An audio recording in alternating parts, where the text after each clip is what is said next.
All right. So, buying protocol, the porterhouse way.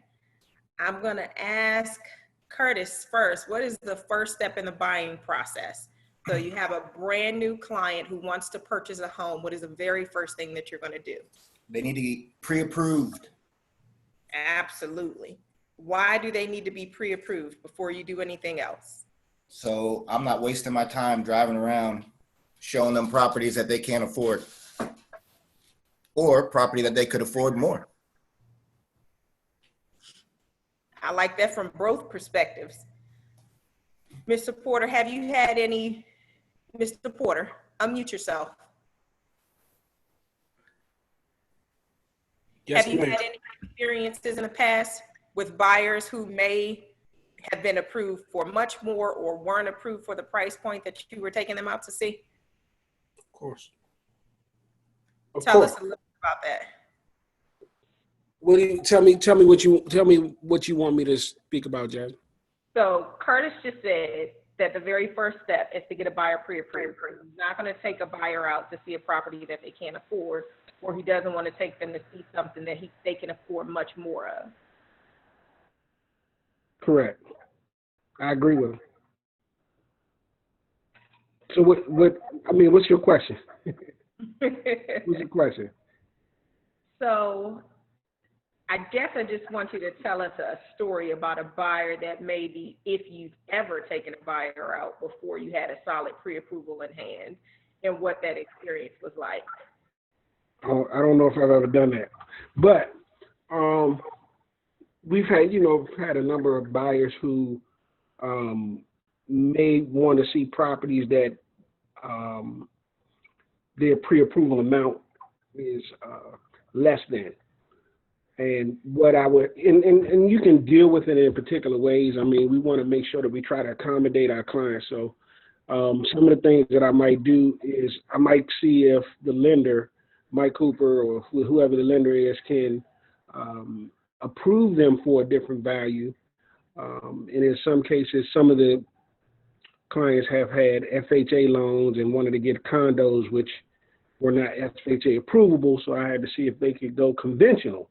And so what I try not to do is limit the client necessarily to their price range, not without finding out first if they can go above their price range. Then if they can't, then we just have to have another realistic conversation with them.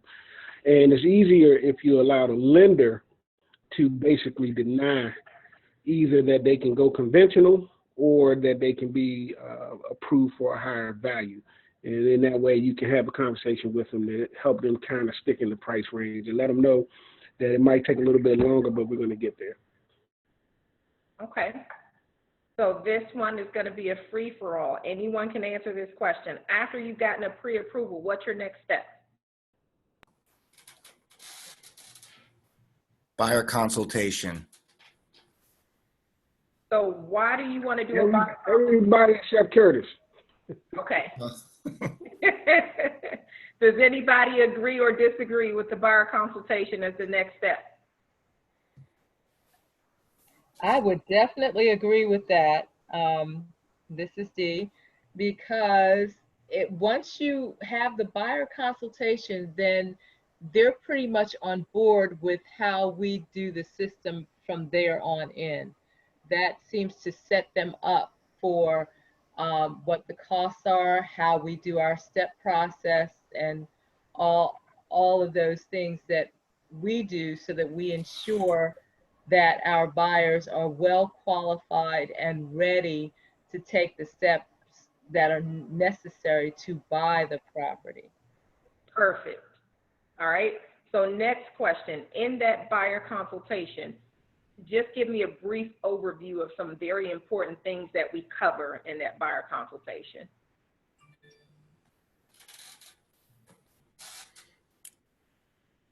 So something that's really important that we cover is my favorite part of the buyer consultation is the flow chart, which breaks down, from finding the right agent you trust all the way down to settlement. So I think that out of all the documents or I think that's probably the most important because it literally breaks everything down, as well as spells out when people are going to start writing those checks. So I always like my potential buyer to know this is when you're going to, I like what I've been using it more. What Shay was saying, this is going to be the biggest, most expensive purchase you've probably made in your life. You're going to write a lot of big checks. So it just starts to plant that seed of, okay, so you may not have to pay for my home inspection, and I need to pay for my brokerage fee. All these things. That flow chart just spells everything out, and you can easily walk yourself through the presentation in a way just by kind of bulleting and going down the flow chart, especially if you're doing something on Zoom or on the phone now. So the flow chart for me is the best, and then the top 10, the 10 commandments, thou shalt not. I think that's also a very powerful piece of the buyer consultation. Those two. Excellent. Now, let me ask you this question. So after your buyer consultation, what is it that you should get signed at the very end of that buyer consultation? Your agency documents. All right. So why is it that you want to wait until after your buyer consultation to present those agency documents to your client? Well, so the buyer consultation essentially allows me to justify why they need me as their realtor. And so at the end of it, it's just a wrap up. I also use the agency documents as a way to kind of inform them and teach them about how, when we write an actual offer, this is exactly how the offer is going to come to you, where I'm going to need your signatures, etc. So this is kind of the prep or the practice where, at the end of it, I already have the documents with their name, their email already loaded and ready to go. I'll just literally share it with them right there. They can sign on the spot, or if they want to look it over, they can look it over, but I need these documents signed before we actually physically go and look at any real estate. So have you had an experience where you shared the buyer agency documents with a buyer before you did the buyer consultation? And if you have, what was the outcome of that? I personally, Kurt, I haven't. I've always gone through a buyer consultation and then had, either they sign them right there or they sign them that night, but I've never taken anybody out without having my documents signed. Okay. I can answer that question. I have, way back in the beginning, before time. It was the worst fiasco that I ever experienced in my entire life, which, and the people didn't end up buying, and the documents were all over the place, and they had a whole lot of questions, and it was kind of like we were just out there willy-nilly doing things. There was a lot of misunderstandings about what to expect. And I remember one time when the inspector showed up, the people was looking like, who gonna pay him? So that kind of mindset that we really need to develop a comprehensive buyer's consultation that addressed that. And I probably went against my agents, my leader agent, who at the time was my wife. I probably went against her better judgment in doing that, thinking I kind of could figure this thing out as I went, but I learned the hard way. So I've never, after that, and after those experiences, I don't think I've ever been out with a buyer without doing a buyer's consultation.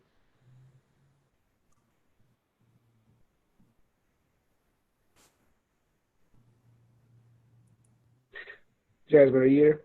I am. Is there anyone that has sent over the buyer documents to the buyer without doing a consultation? And if that though? So Jasmine, I was going to ask if you could share screen, if you could share like the presentation. I sure am. That's why my video is muted, 'cause I'm going to it now so that I can share with you guys. Because if anybody has not done a buyer's consultation, this is the slides that we're using now give you a nice preview of what's in that 52-page document. And even during the Zoom calls, I still will send them the 52-page document, but don't send it to them ahead of time. In fact, I wouldn't send anything to any buyer, especially a contract, because they're going to have questions, or the buyer's presentation. Even if you send them the guide ahead of time and you're not walking them through that guide, they're going to start to read it, and they're going to pull out what they're interested in, and the things that they're going to be interested in is how much it costs. They're going to see all of those fees, and they're not going to call you back. That's the point that I was getting to, guys, and I'm so glad that you said it. When we send over the agency document without doing a proper buyer consultation, the first and only thing that those buyers are going to focus on are the fees. And at that point, you have not yet solidified yourself as a professional who's earned them in their mind. You haven't showed them the features and benefits of working with you.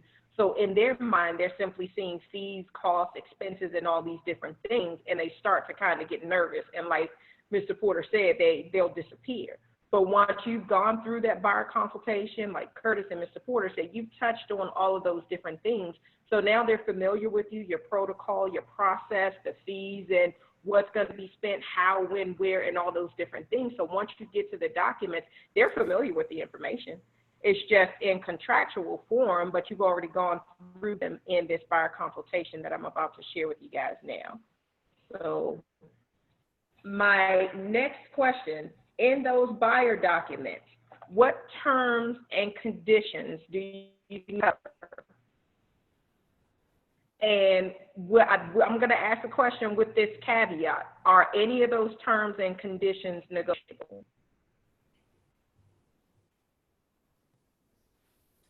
I honestly didn't hear the actual real question.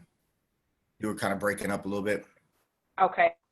So in your buyer documents, what terms and conditions are going to be covered in the buyer document? And of those terms and conditions, are any of them negotiable? Well, one of the main terms is the extent of the relationship. You know, how long I would essentially be bound to them as their realtor. So that contractual date, you know, we set typically like a year or 12 months, even though I'll let them know we're going to get you in a house well before that. I guess that would be something that you could negotiate as well. You know, the term of how long you are the realtor.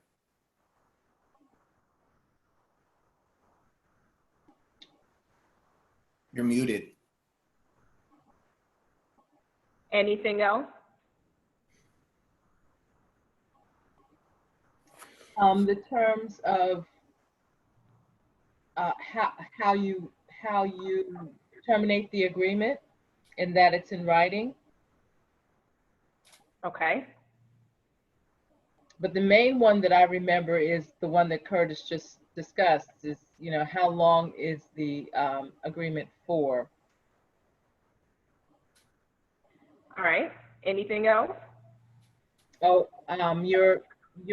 your fee. Absolutely. That's And the your first percent and commission. Absolutely. Fee and the commission. That is most important. So the extent of your agreement and your commission, those are the most important things. Can you guys see my screen yet?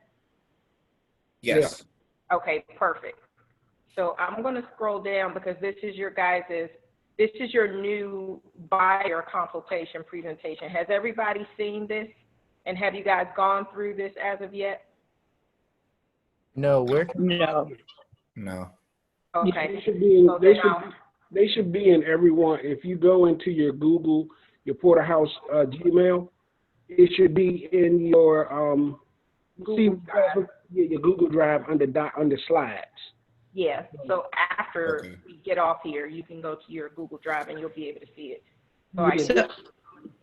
This is Aurelia. Is it also in the in Brokerman? No. So this so it's on the Google. It doesn't give you the full presentation, if you will. So we want to make sure you guys can go through it and it'll look like this for your client. I got you. Okay. So you said Google. So Jasmine, if you go through some of the slides, I can kind of walk you guys through what what just the caveats of some of the things that you want to emphasize on these slides. So you can go through the first few really quick. And Jasmine, what you can just go through and I'll tell you when to stop. So guys, on the first few slides, of course, it just introduces Porterhouse to everybody. You can keep going. Talks about the owners. Now, you can actually insert yourself into this portion of it and make sure you introduce yourself as the agent. You don't have to put us in there, but if you feel more comfortable, that's fine. It talks about why you need a realtor. Now, one of the things that you can do if you want, and sometimes if for the interest of time, I'll say there's a lot of reasons why you need a realtor, but I'm not going to focus on this slide because I'm going to get to that and it'll become evident to you as I do my presentation. And the reason why I do that is because hopefully the value of the presentation will answer the question why you need a realtor. But we like to put it up there, and if you want, you can just read those little bullets. We can save you endless amounts of time and money and frustration. We know the housing market, etc. So you can just read through the bullets, and then you can emphasize and elaborate as much as you want. Also, you can point out that we're members of the National Association of Realtors. We have a certain code of ethics to follow, and that this saves you when you have people who are what I call creative investors or creative people in the market who might want you to do something that's outside of our code of ethics. You just let them know we can't do it. That sounds like a great idea, but it's what you call illegal. And I've said that to people because they don't know real estate law. They don't know. We've had clients who we've had to just outright reject because they were pretty much trying to take advantage of people. And we know that we want to steer clear of that kind of stuff. No matter how much money is involved, you want to make sure you keep your hands away from dirty schemes like that. You don't want to get involved in that at all. Not only can it cost you your real estate license, but if you do legislative updates and when you're renewing your CEs, it can cost you some time in jail. So you just want to avoid anything like that.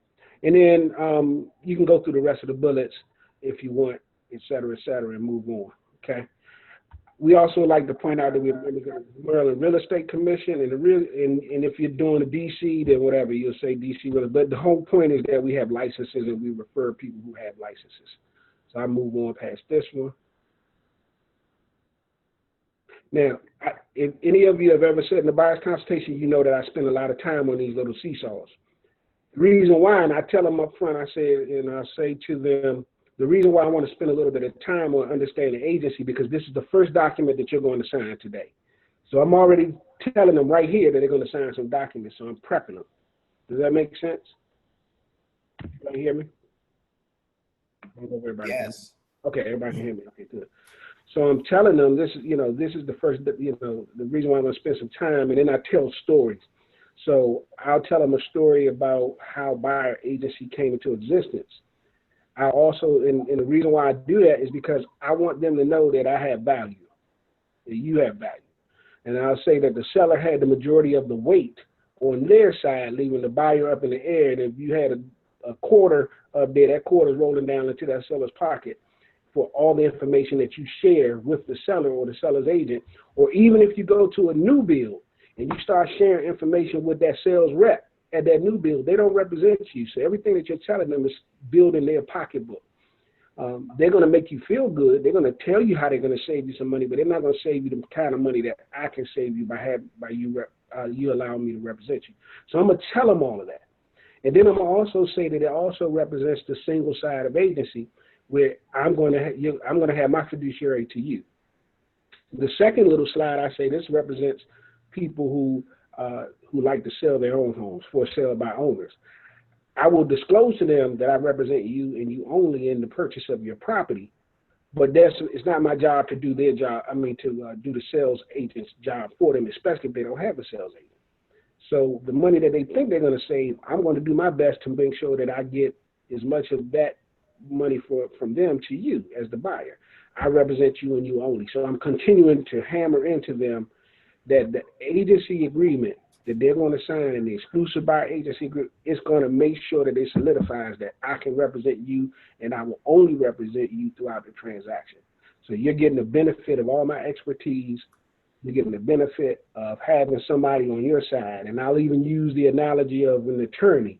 I said, God forbid you ever have to go to court and you go in there and the other guy has an attorney, you're going to feel kind of left out. And keep in mind, anytime you go into a transaction where you're spending hundreds of thousands of dollars, you want to have somebody who's on your side who's going to have the responsibility for keeping track of the money that you're spending and make sure that they do everything they can to save you as much money as possible. That's their only responsibility, and to get you the house that you deserve. And so I do all of those things, and I emphasize this page. And then I go to the next slide,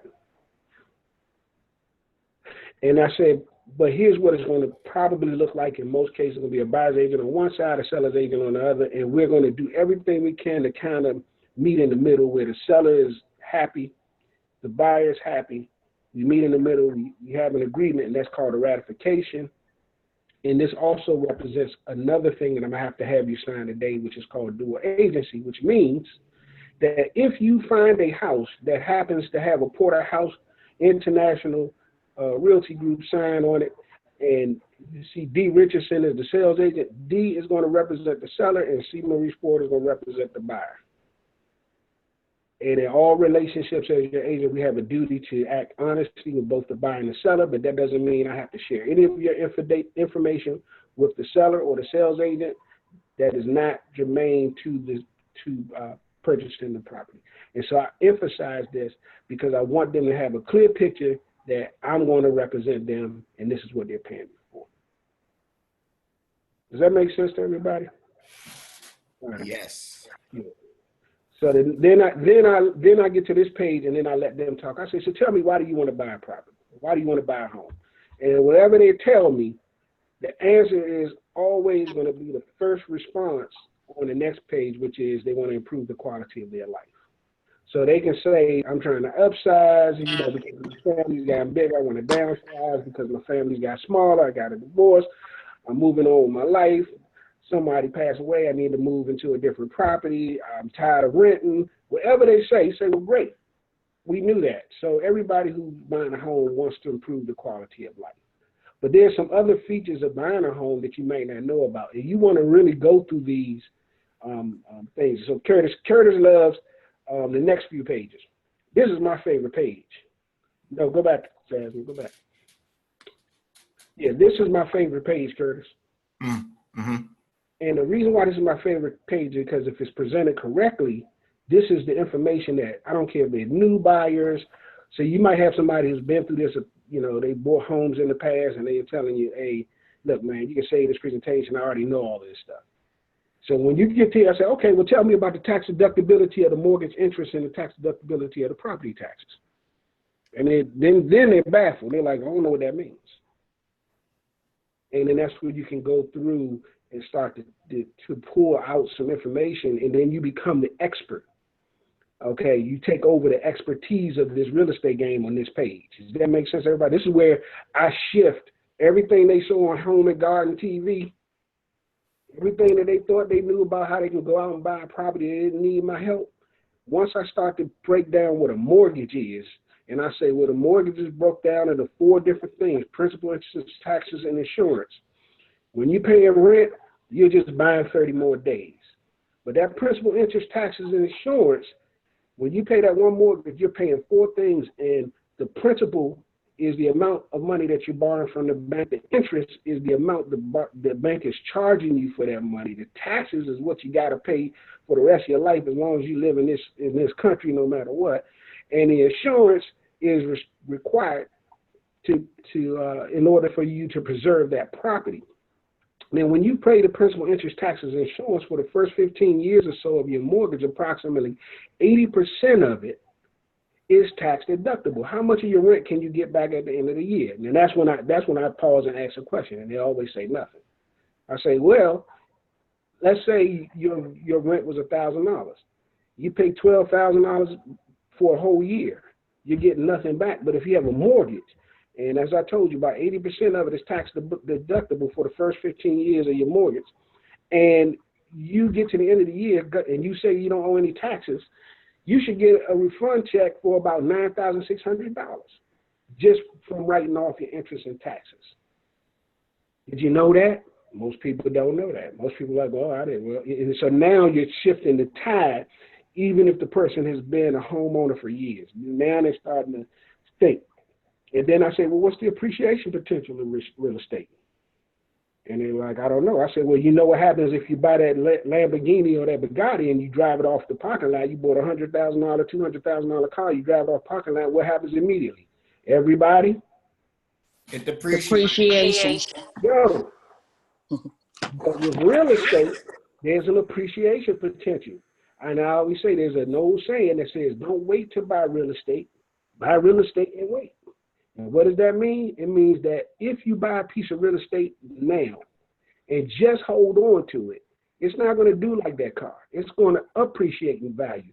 So that in the future, at some point, you're going to be able to sell that same piece of property for more than what you purchased it for, and you're going to be able to make equity off of it. And then I say, but did you know there's a deferred gain and capital gains treatment? And then that's why I always ask people, are you married? I say, are you married? And if they're not, I say, no, we got to get you married. And I don't tell them what what it is. I say, if they are married, I say, well, you got to stay married at least till you sell this house one day in the future. And I say, the reason why is because the law says right now that if you sell your primary residence and the property appreciates in value above $500,000, if you're married, you get a $500,000 check tax-free. That's a once-in-a-lifetime exclusion. If you're single, you only get $250,000 tax-free, and the other $250,000 you got to pay taxes on. So we need to get you a husband or a wife. I always make a joke out of it. They laugh, and it's good. But they see the tide is shifting. This is why this is a tool. This whole page is a tool to shift their expertise, because they all know everything until you get to this page. Right? And then I say, then there's what's called principal accumulation. Let's say you get that $9,600 check that we talked about back at tax time. What are you going to do with it? If you want to amortize your property quickly, you want to put that money towards principal. So you take that $9,600, say this, you get a $100,000 mortgage, $100,000 loan, and you put you paid $10,000 down the first year, and then you put $10,000 on it. Now you drop down to $80,000 already, and you just recycled the money that they gave back to you. And you can do that every year, and you'll kill. That's called amortization. You will kill your mortgage. That's literally what it means to kill your mortgage. Amortization. And I tell them, see, I'm shifting the tide. I'm giving them expert terms. I'm talking to them about concepts in real estate. That's in your real estate handbook if you have one. Some of you took the classes online, but these are concepts in real estate that most people don't understand. These are principles of practice that, if you apply correctly, could save these people a lot of money. And then I also tell them there's another neat trick that if you pay, can you pay your rent? And I say, you got a rent of $1,000. Can you make half payments? Did your landlord allow you to make half payments? Most of them say no. 99% of people say no. I say, well, the great thing is now most mortgage companies will not only allow you to pay half payments, they encourage you to do so. And just by doing that, you reduce your mortgage from a 30-year mortgage down to a 23-year mortgage. And they always say, well, that doesn't make sense. If I'm paying less, how do I end up paying my mortgage off faster? I'm glad you asked. If you make one payment a month, how many payments do you make in a year? 12. You make 12 payments. Thank you, Curtis. That's what I'm here for. Thank you, brother.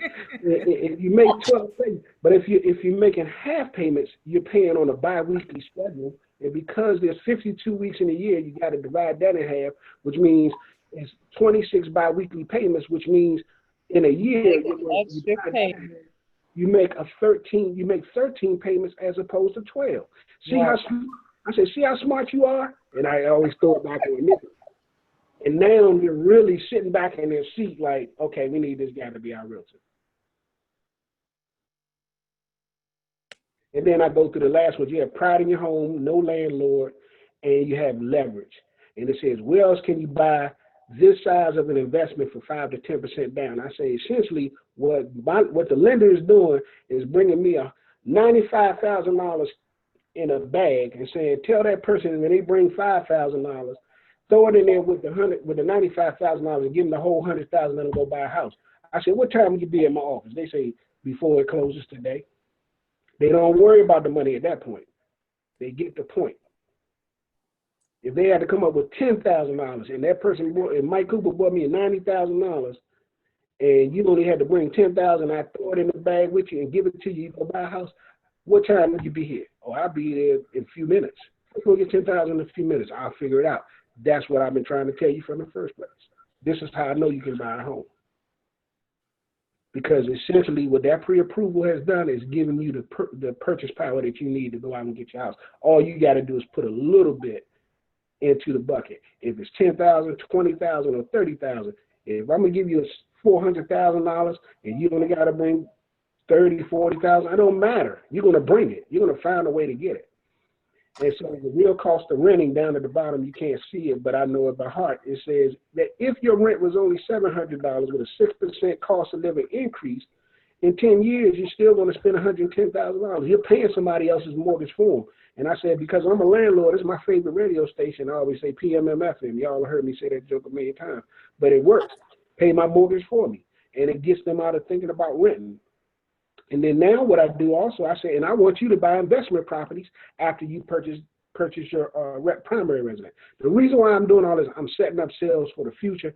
I'm sharing with them the expertise. I'm giving them a vision that buying the house is not the goal. It's a step along the process of obtaining wealth, because after I buy this house, now Mr. Porter's telling me I got to buy another investment property or I got to buy something else in real estate. So so now they're just marching through the process. So this page for me, Curtis, sets the tone for everything that I need them to do. Everything else is downhill. So when you go to the next page, Jasmine, this is Curtis' page, guys. So how do we do it? You find a realtor you could trust, you obtain the financial pre-approval, and you analyze your needs in the buyer's consultation. Well, you already done all three of those, because that's why we're here now. Now I'm going to set up a search for you today. After you sign your documents, I'm going to set up a search. I'm not going to take you to see 10 properties. I want you to focus on 3. So I say husband and wife or whoever, narrow that search down. If it's 50 properties, narrow it down to 10. And then out of that 10, scrub it down to 3. Send those 3 to me. I'm going to set up a tour for each of those properties, and I want you to commit to writing an offer on one of them. And I say it just like that, and I say it every time. Now, what am I doing when I tell people this? Curtis, not you, anybody else.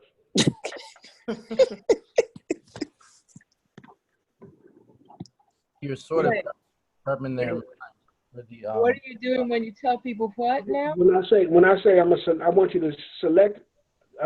After you select 10 properties, narrow it down to 3. Send those 3 to me. I'm gonna set up a tour. We're gonna go see 3 of them, and I want you to commit to write an offer on one of them, whichever one is the best of those 3. Bentley had begun to answer. Go ahead, baby. Answer. Oh yeah, I was just saying, you're prepping their mind to close early, and kind of preparing them. Well, you're making your job easier as well. Right.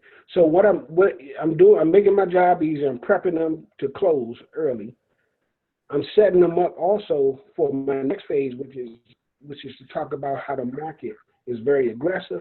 You got to write a really good offer. You have to write a strong offer. You got to be prepared to put the earnest money down. I'm setting them all up for all of that, and I'm getting them in the mindset that they're gonna have to let me write an offer. We're not gonna be out shopping for 50 million properties. I'm not going to do that for you. You looked at them, you seen them online, you didn't like them. We're not going to go see them. If you narrowed it down to 3 that you absolutely love, write an offer on one of those, because that's probably the best property that you're going to see. And we just had a client who actually went to see a property early. I think Aurelia's on here. Is Aurelia on here today? Yes. Aurelia? Yes, I'm sorry. We Yes, had a client, am I right or wrong, who went, and one of the first properties she saw was probably the best property for her and her family. absolutely. And she Yeah. didn't write an offer on it, and by the time we tried to get her back, what happened to Ray?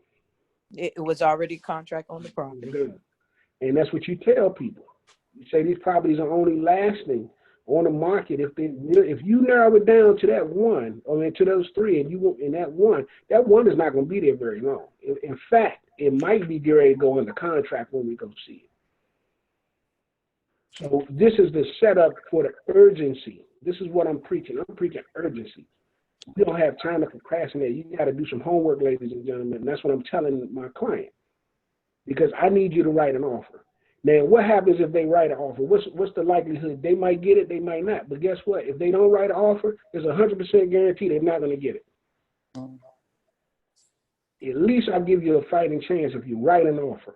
Just write an offer. So, Jasmine, one of the questions came up this week was one of my great buyer agents said, well, can the client write an offer on more than one property? What's the answer to that, Darlene? No. Darlene said no. What about anybody else agree or disagree with Darlene? I agree. Well, it depends. If they want to buy 2 properties, they can write. We can write 5 offers if you want. Exactly. If they want to be financially committed to buying those 3, Yeah. however many properties. But Yeah, I typically, typically, Otherwise, no. well, typically, right? We don't want to do that. However, if a person is a tongue-in-cheek question. If I have an investor, he can afford both properties, I'm writing 2 offers. That's one. That's the first quick answer. Okay. Mm-hmm. The second answer is if we're in a situation where I know that we're in a competitive offer situation on one property, but they have another property that they also like, I wouldn't mind putting in an offer on that second property. Just letting them know that at some point we have to make a decision. Now, if we're rejected from that first property, then we still have something. I don't want them to lose an opportunity to get a property simply because I'm too lazy to write a contract. So you can submit more than one offer at a time. It's not advisable, and there's a whole lot of reasons that it's not. But in this climate, I've actually won a contract because I was willing to put in a second contract. We didn't get the first one, but they were able to get the second house when they closed on it. And let me clarify that. So what do you? I'm going to clarify really Jen, quick. we're going to give you the technical piece because I know it's technical, but go ahead, Jen. So you can write an offer on another property before the client's contract is accepted. So if you simply have offers out there and it's not ratified, then that client is not beholden to either of those properties. And at any given time, the client can rescind their offer before it becomes a legally binding contract. During that period, technically, it's unadvisable, but technically you can put in more than one offer to see which one is ratified. Now, if their true intention is only to purchase one property, then immediately upon ratification on one of them, they're going to have to rescind their offer on the other property. Exactly. Now, it gets a little tricky because if both sellers ratify them at the same time, then now you've got to, look at whatever contingencies that, the amount of time that they have to rescind, to pull out of something that's ratified. So that's the piece that we want to make clear to our buyers in advance. So again, it's unadvisable, and I'm throwing it out there because that was a question that was asked to me. And So Mr. Porter, if you're doing something like that, are they putting earnest money deposits on both of those? They can't. Okay. So the earnest money deposit is only due once the contract is ratified. Exactly. Okay. All right. So you can only put you see your earnest money deposit is your interest in that property, your financial interest in that property. So once you are ratified, as Jasmine said, you have to immediately rescind the other offer. If your client says, we got ratified on this contract, what do you want me to do? Do you want me to accept it? If they accept the ratified, the agreed, or because 9 times out of 10 they're going to give you some pushback on something. So there's going to be a period where you've written your offer, but then they countered on something. And then you might hear from the other one and say, hey, we're going to accept everything. So then you got to tell the client, look, we're in a hat trick. You got to make a decision. One got to go and the other got to stay. So you got to give them that preview after you warn them that it's unadvisable to do so. However, one of the fiduciaries we owe to our clients is called obedience. We can give them, our professional opinion. This is not the best thing to do. This is not the way we want to do it because it can put you in the trick. But what do you want me to do? And in my particular case, I knew that I had, I can reach out to the broker. I can tell them, say, hey, this is the way we can do things. But I made sure that I managed it in such a way that no money was put in escrow for the property. And that's another thing, guys. You cannot put money in escrow until you have a ratified contract. I've sent back so many earnest money deposits because people were submitting them before they had instead of the they had ratified also contract. accepted. You don't submit the real earnest money deposit until you get a ratified contract and accept it. Okay, so be careful of that. Okay, that causes trouble. But anyway, going through this, like I said, once you get them to the mindset that they're going to write an offer, they're going to put that earnest money deposit in escrow, and then they're going to move on through the credit process. And then I tell them up front, before they see the next slide, I say, and it's a lot of money that you're going to spend up front. You're not buying a car. You're buying somewhere where you can put your car inside of, okay? So you're going to write some big checks, And if you wanted that Bugatti, you wouldn't even ask them. If you had it, you would throw that money on the counter and walk out with the keys. That's what you want to do. I said, that's what I want you to do when you're purchasing your house. So then I go to the next slide. And I say, so the upfront monies are your earnest money deposit, which is 1%. There's a brokerage fee that you're going to need to take care of. There's an inspection fee. You have to pay that inspector directly. And there's an appraisal fee. And then I generally go over the rest of the slides over to the left. I'll say you're going to complete the Your audio mortgage is starting to fade. Porter, You're going to see. your audio is starting to Okay, fade. sorry. Dial in. Yeah. Dial in because your internet audio is starting to fade. Okay. Can you guys hear me at all? Yeah, we can hear you a little. One In and it's out. a little tiny bit better, but it's still a little bit dragging out a little bit. Just dial in really quickly. And while you do, I'm going to address something on this page really quickly. So as it pertains to commissions, EMD, brokerage fee, and all those different things, I want to make sure that everybody is aware that the commission is established by the brokerage before you ever see any property. And that's very important because when we represent buyers, our commission is 3%. If the seller's paying 3%, 2.5%, 2.75%, that doesn't affect the brokerage commission that's going to be represented on your buyer agency agreement. For all of us that write buyer agency agreements on behalf of Porterhouse, the commission for every single one of them is at least 3% plus your brokerage fee, okay? That's the first piece.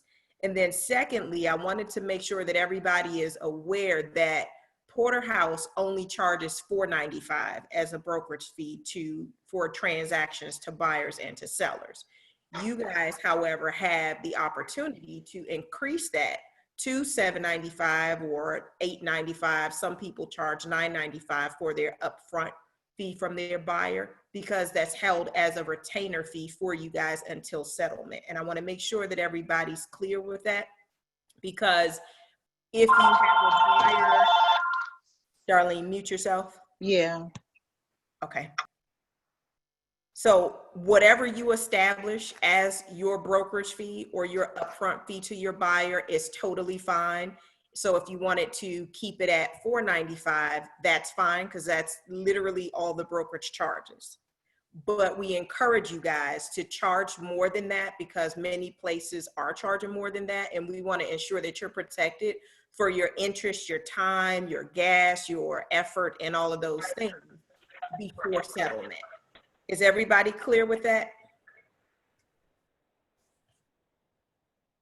Yes. Okay, great. Now I had Can you to, guys hear me? because I had a couple of people who wanted to know about the $7.95 and if they were able to negotiate it. The brokerage fee, you guys are able to establish it at whatever you choose to charge your client, okay? And that's what you determine that you're going to get up front. So that $4.95 goes directly to Porterhouse? So we don't charge them anything until settlement. The brokerage fee that you're going to see $4.95 to Porterhouse is on every transaction at settlement.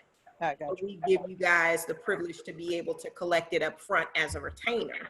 So as we I got you. provide you guys with resources for gas and your time and all those different things. And most of the time it works out very well. In the event that the transaction takes longer than 30 days, it's something to kind of cushion your pockets. And then in other instances, it works out well because if the client kind of flakes out and doesn't close, at least you've gotten something. Right. Okay. I'm getting an echo.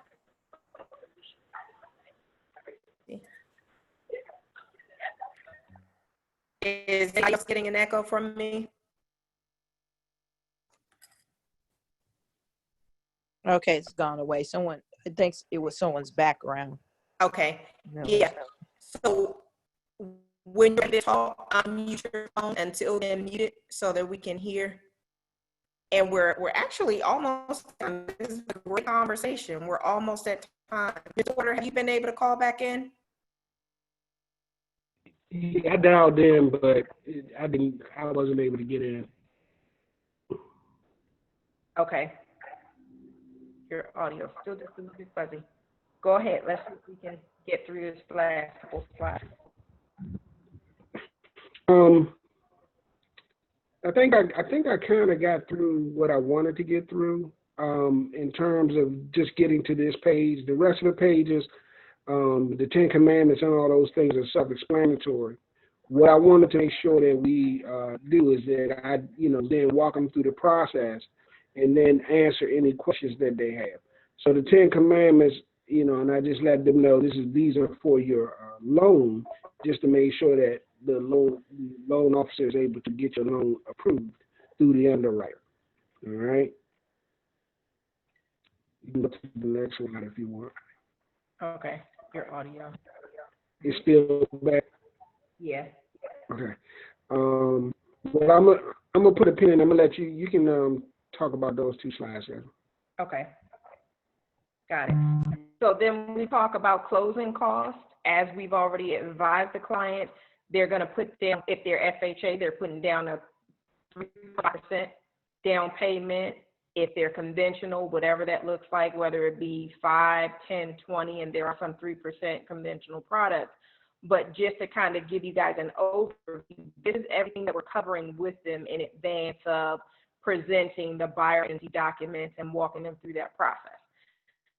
They know where to be educated on things before they actually get there. And then they're like, wait a minute, I thought that my closing costs in total were only going to be 3.5%. Okay. So one of the things that Shay does on this page, and maybe other page as well, he talks to them about what we do for them as a buyer agent in terms of negotiating expenses to be paid on their behalf from the seller. And he talks about negotiating for the seller to pay the 3% commission that's due to the brokerage, as well as negotiating for the seller to pay 3% closing costs on behalf of the buyer. So when he does that, say by chance the property is $300, and that 3% commission, $9,000, 3% to the buyer, $9,000. So he's just showed them how his expertise is going to get them $18,000. So it's very important when he does that, because in his attempt to get them the $18,000, then that it shows them that the $795 that he's asking them for is nominal in terms of the value that he's adding to them.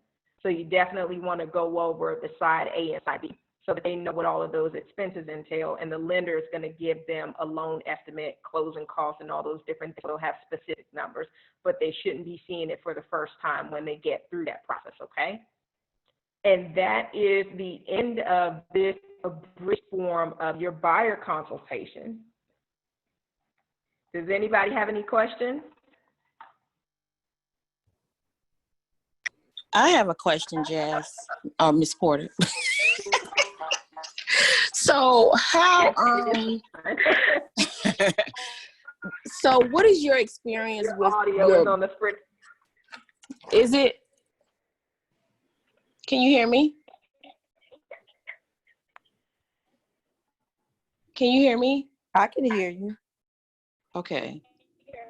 I don't know what happened. I'm gonna text it then. I'll send it in a message. Yeah, because I don't hear anybody else.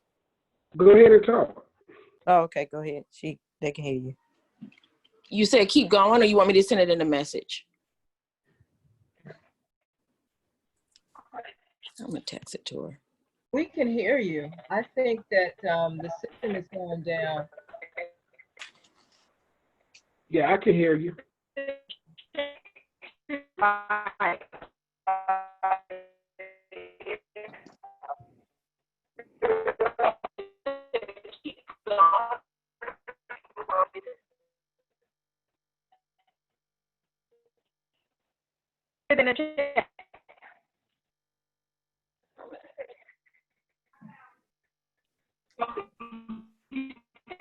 The reception is bad now. I don't know what happened. Can hear you just fine. Keep going. Okay. Keep going. I can hear you just fine.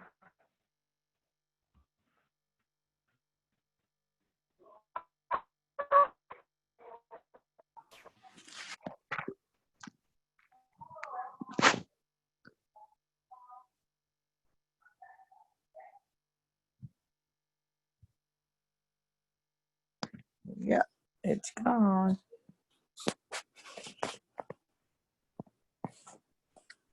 That's what happened.